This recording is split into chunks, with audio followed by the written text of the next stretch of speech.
Към момента в училището се обучават над 500 ученици от 8 до 12 клас по специалностите компютърни мрежи, компютърна техника и технологии, оптически комуникационни системи, електрически инсталации, електрообзавеждане на подемна и асансьорна техника. Всички специалности са съобразени с политиките на Министерството на образованието и отговарят на потребностите на пазара на труда в регионален и национален мащаб. Приемът е изцяло на STEM професии с 5-годишен срок на обучение. Професионалната гимназия по битова техника в град Пловдив е държавно училище, в което се осигурява придобиване на средно образование и трета степен на професионална квалификация. Уважаеми учители и ученици, днес заедно с вас ще отбележим 60 години от създаването на професионална гимназия по битова техника в град Пловдив. Аз съм Мартин Богов и сега ще ви запозная с нашето училище. Гергана Георгиева е директор на професионална гимназия по битова техника. Цветелина Вълкашанова е заместник директор по учебната дейност. Инженер Цветелина Петкова е заместник директор по учебно-производствена дейност.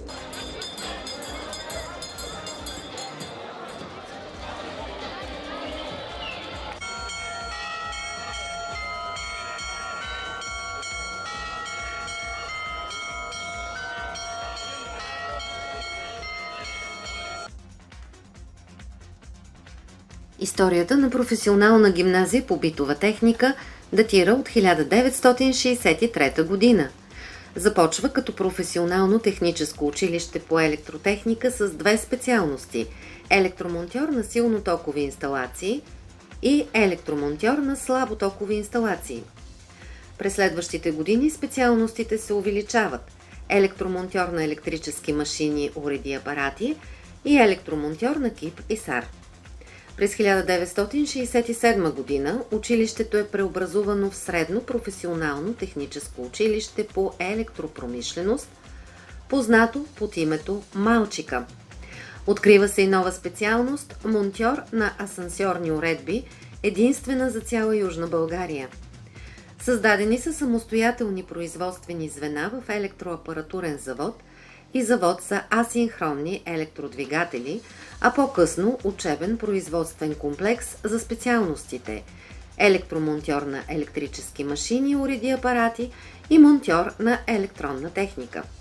През 1988 година, за 25 годишния си юбилей, училището е наградено с орден Свети Кирил и Методий трета степен. Разкриват се нови специалности, конкурентни на пазара на труда: монтьор на контролно-измервателна и регулираща апаратура, монтьор на битова техника и монтьор на радиоелектронна техника.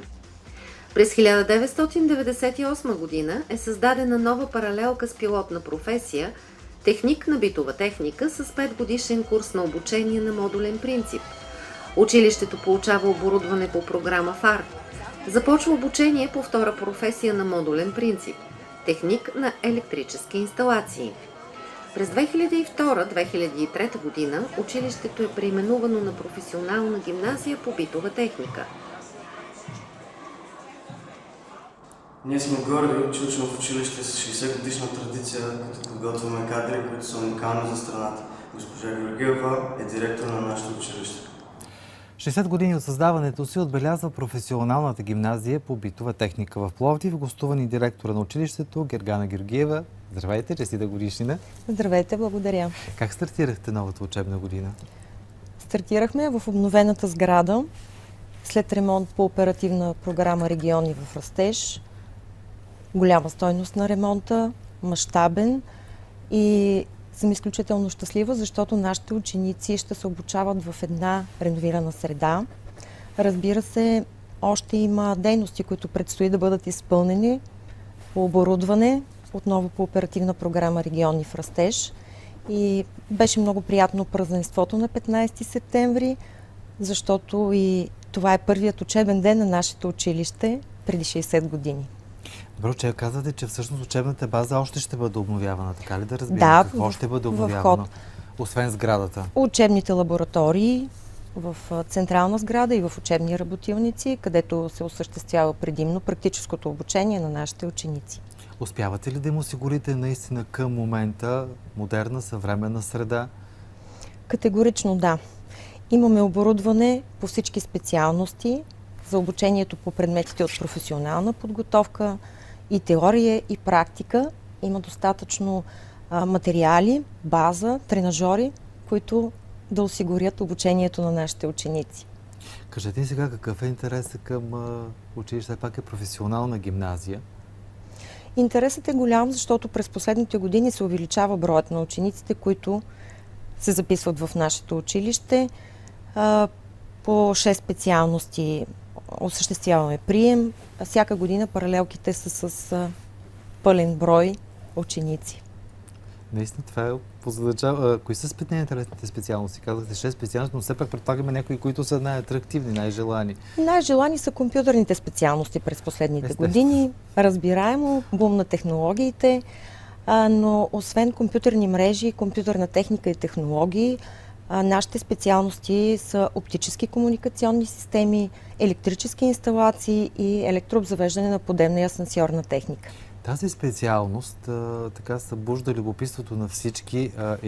Има ли другаде в България училище, в което се подготвят такива специалисти, асансьорни специалисти? Доколкото имам информация, само в още 2 или 3 максимум училища тази специалност я има. Не знам дали осъществяват прием на ученици през всяка учебна година или през учебна година. В София и в Бургас, това са професионалните гимназии, за които ми е известно, че имат специалността асансьорна техника. При нас приемът в тази специалност не е прекъсван повече от 10 години. Има интерес към нея? Има интерес към нея. Тя е от защитените професии и специалности. Тя е от така наречените регулирани професии и специалности в България и търсенето на кадри е изключително високо, не само в България, но и в европейските страни.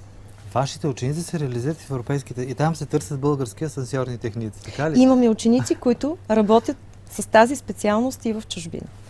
Кажете ни сега, много се говори за връзката между бизнеса и образованието. При вас как се случват тези неща? Казахте, че разполагате с модерна база. Да започнем от тук. Тук намесен ли е бизнеса по някакъв начин? Разбира се, в няколко национални програми, в които сме участвали, и оборудването или пък обучението, част от обучението се осъществява съвместно с фирми от съответния бранш. Няма как да стане професионално обучение и образование без да имаме връзка с бизнес партньори от съответните направления. Как участват? В една от националните програми участваха с съфинансиране за оборудване на учебна работилница за специалност електрозавеждане на подемна и асансьорна техника и на специалностите компютърни мрежи и компютърна техника и технологии. Също така и по една много интересна национална програма "Бизнесът преподава" се включиха представители от фирми, запознаха учениците с 3D принтирането, демонстрираха, закупихме си съответно и 3D принтер, който е изключително интересен и вече много широко приложим в различни сфери в живота. А бизнесът с желание или участва? С желание ли се включва в тези програми, за които говорите? Да, защото бизнесът има нужда от кадри. Те знаят, че учениците в професионалните гимназии са всъщност после техните служители, специалисти, които ще продължат работата в дадената фирма. А учениците как реагират на тях? Интересно ли? Ме разкажете ни. Интересно е, защото влизат хора, които за тях са непознати, които имат опит в професията и показват реално това, което в момента съществува на практика в реалната работна среда.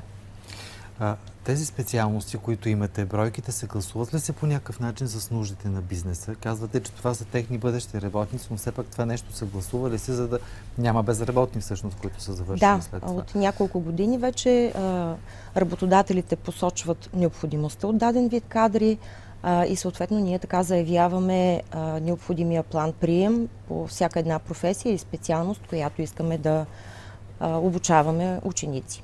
А готови ли са да приемат на стаж фирмите ваши ученици?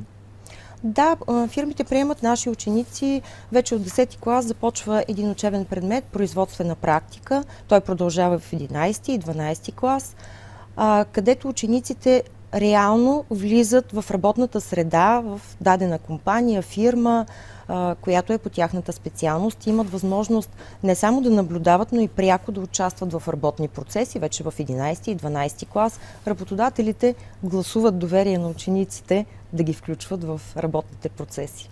Казахте, че асансьорни техници, завършили вашето училище, работят и в чужбина, но кажете ни като цяло за реализацията на учениците от вашата гимназия. Учениците се реализират по професиите, за които са се обучавали в нашето училище. Някои от тях продължават във висши учебни заведения, развиват специалностите и професиите, които имат като основа в нашето училище. Други пък се включват директно в работен процес. Има родители, които имат съответно даден вид бизнес и техните деца после продължават работата и така е много интересно да видим родители на родителските срещи, които са завършили нашето училище и сега техните деца са при нас. Има ли ваши бивши ученици, които се връщат пък като учители при вас? Да, има и такива. Има и такива случаи? Да, има. Какво правите за квалификацията на учителите? Питам ви, защото все пак това са специалности, които ежеминутно се развиват, свързани са с технологиите. Стремим се допълнително всеки един учител да придобива допълнителни знания, умения, защото, както казахте вие, технологиите се развиват с шеметна скорост и ние трябва да сме готови да живеем и да работим в тази среда, а пък за това трябва да подготвим нашите ученици. Да завършим с това. С което започнахме 60-годишната. Какво предстои? Предстоят дейности през цялата учебна година, които сме планирали. Разбира се, ще има тържествен концерт за нашите ученици, за всички колеги, бивши, настоящи, разбира се и приятели, партньори на професионална гимназия по битова техника. Предвиждаме различни състезания, дни на професиите, дни на отворените врати, в които всеки един и кандидат гимназист и гражданин, който желае, може да посети нашето училище, да види в каква среда учат учениците и как се подготвят. По повод нашия празник, ние се срещнахме с заместник директорите на нашето училище, госпожа Вълкашанова, инженер Петкова. Здравейте, госпожо Вълкашанова. Всяко училище е жив организъм. С какви предизвикателства се сблъскате най-често? Предизвикателствата са много. На първо място пандемията, която се отрази съществено на цялостният училищен живот. И след това последиците от тази пандемия, свързани с мотивацията на децата, на учениците и тяхното отношение към учебния процес. Като цяло смятам, че успяваме до голяма степен да ви мотивираме да се справяте колкото се може по-успешно, защото с такава цел сте дошли тук, да овладеете едни добри професии. Какво ви носи радост и какво ви натъжава в работата като учител? Носи ми радост, естествено, успехите, които постигат учениците ни. Било то на областно ниво, на национално ниво. Носи ми радост онази искрица в очите, когато им кажеш нещо интересно, заинтригуваш ги, провокираш ги. Ме натъжаваме понякога апатията, малко така несериозното отношение към процесите, които протичат тук в училище от някои от учениците. Успявате ли като образователна институция да подготвите кадри в съответните професии? Много се надявам, тъй като професиите са уникални и последните години приема, който осъществяваме над 100%, говори, че интересът е голям и се надяваме този интерес, който има учениците, ние да продължим да го поддържаме чрез работата. Какво ще пожелаете на учениците за 60 годишната на ПГБ-та? Преди всичко да са здрави, да бъдат себе си и да поддържат, така да се каже, нивото на училището и интереса към училището, тъй като голяма част от нашите ученици идват благодарение на препоръките на нашите собствени ученици. А на учителите? На учителите също здраве и търпение, най-вече. Казвам се Цветелина Петкова и съм заместник директор по учебно-производствената дейност в професионална гимназия по битова техника. Повече от 20 години съм в училището, от 11 години съм заместник директор. контактите ми с учениците и като учител, и като заместник директор винаги са били много близки, за добро или за лошо на някои. Аз обичам учениците и обичам да контактувам с тях. Обичам когато са добри и умни, обичам и когато са палави. Въобще обичам и това много ми липсва, когато трябва да администрирам някои неща, ми липсва досега с тях. Това ли ви радва най-много в учителската професия? Защото освен заместник директор, вие продължавате да бъдете учител. Да, това ме радва най-много, защото контактуваме с млади хора. Дори това, че те са различни от нас, те са друго поколение. Това ме радва много. А има нещо, което ви натъжава? Когато учениците не са мотивирани, когато нашите усилия не са така реализирани, когато не винаги успяваме да им предадем това, което искаме да предадем като знание, като компетенции, като възпитание, като личностни качества, това ме натъжава. Натъжаваме и когато ученици, родители и обществеността подценяват нашата професия, защото никой освен учителите не знаят колко много влага учителя от сърцето си. Имаме уникални професии тук. Да, така е. Нашите професии наистина са уникални от гледна точка на това, че в някои части на България ние сме единици.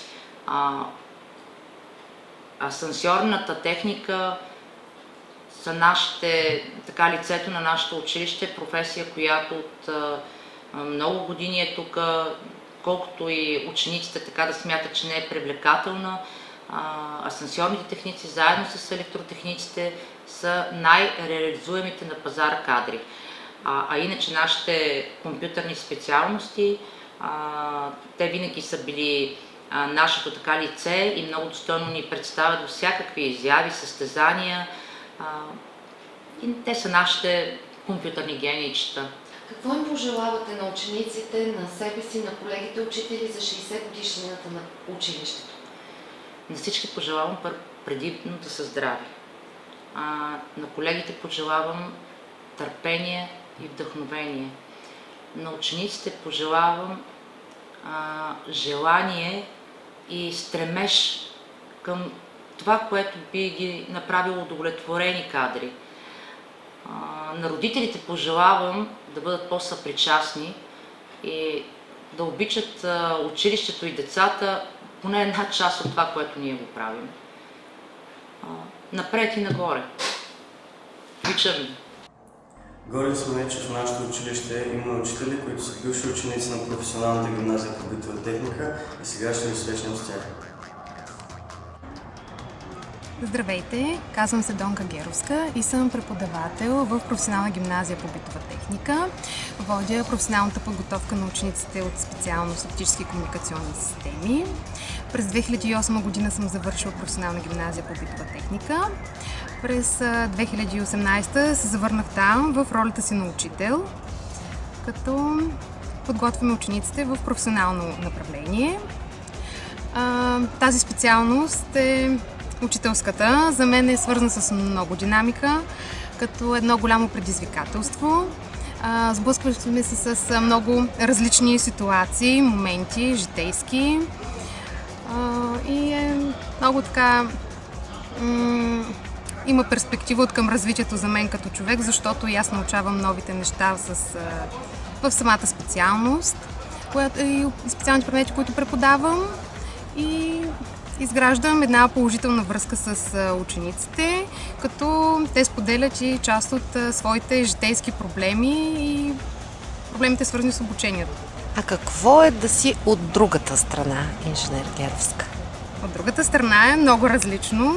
От страната на учител са предизвикателствата спрямо учениците. Когато бях ученичка, в самото училище трудностите, които срещахме и перипетите по време на обучение или трудности с самото обучение, си мислим, че това са ни големите проблеми на живота в момента.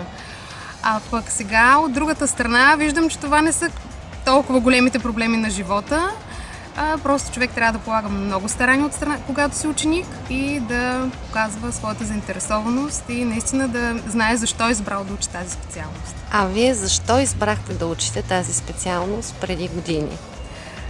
Тази специалност се избрах първо по справочника, който имаше. Това беше специалността, когато прочетах. Реших, че е моята специалност. Това е нещо, което искам да се развивам, нещо, което искам да уча.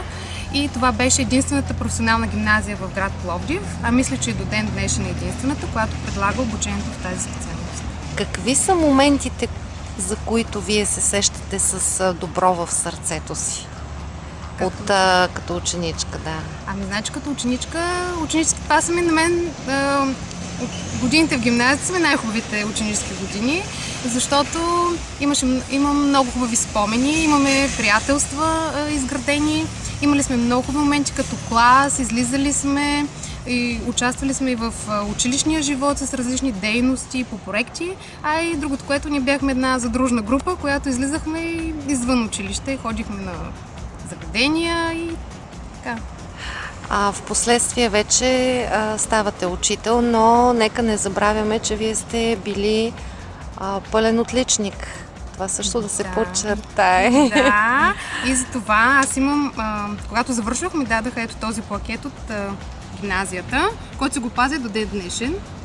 Това е за отличен успех по време на обучението. Какво искате да посъветвате днешните ученици? Днешните ученици, първо да ги посъветвам да бъдат по-отговорни към самия учебен процес. Наистина, когато избират дадена специалност да изучават, наистина да знаят с какво ще се занимават, да знаят дали след това имат перспективи за развитие с тази специалност и с придобитото си образование. Това ли са основните проблеми, с които се сблъсквате в момента и предизвикателства? Да, едно от предизвикателството е това, че те наистина записват специалността, но не знаят каква перспектива имат по-нататъка. И самото им желание да учат, трябва наистина са мотивирани, когато избират нещо, което учат. Какво искате да си пожелаете на вас самата, на колегите учители и на учениците за юбилея на училището ни?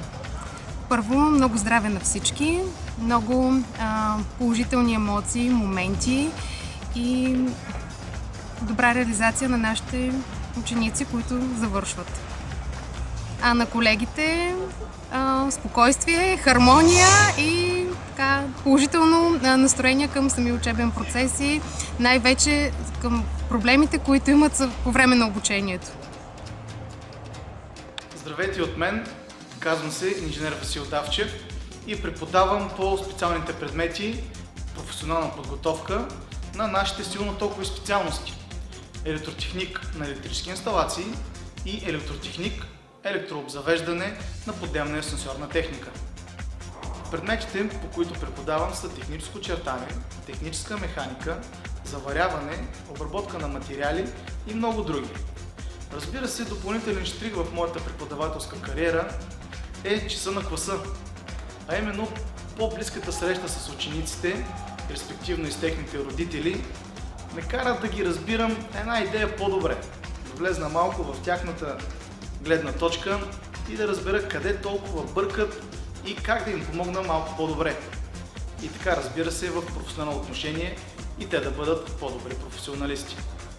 Но това, което ги уча, съм придобил самият аз като умения, именно в професионална гимназия по битова техника, която съм завършил през 2003 година, специалност електротехник на електродомакинска техника.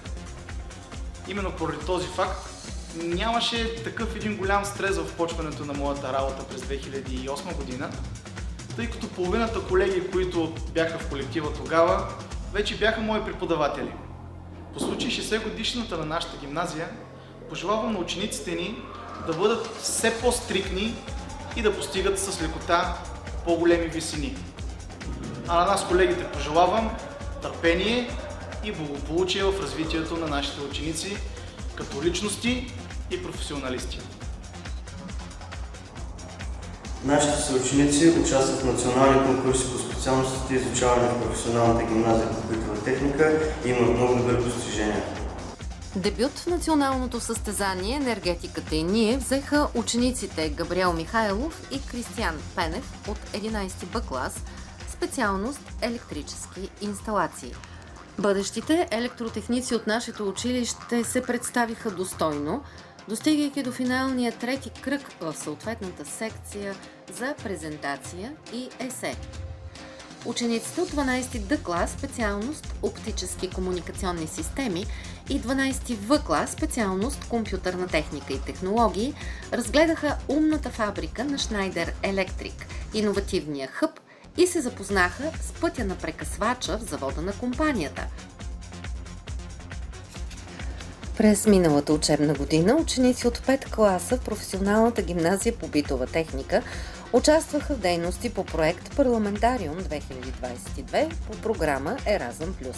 Наши ученици участваха и в проведения онлайн през миналата учебна година на 9 декември 2022 година 6-ти ГИС Ден за образование, организиран по линия на образователна инициатива Космическо училище и Института за космически изследвания и технологии към Българска академия на науките.